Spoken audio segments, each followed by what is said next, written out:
Angat ang uniformeng kupas na may bahid ng dahas. Dudublihin ko sahod nyo, wag na kayo lumihis ng landas. Hulihin nyo mga gumagawa ng masama, kahit pangalan ko nakataya. Akong bahala sa kaso nyo, basta kayo ang nasa tama. Pero ano ang isinukli? Bakit kayo nagpunyagi? Pinakain nyo sa mga estranghero ang 80 na lolo'y parang may mali.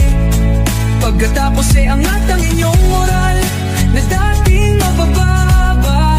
Grabe ang isinukli, parang dumukot ng tae.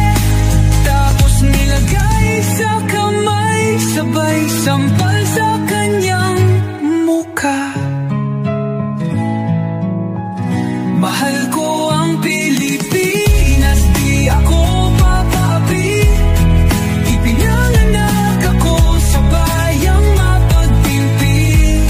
Ipaglalaban ko ang kalayaan, kahit ako'y masawi. Sisikat din ang araw, muli tayo magsasamang nakangiti.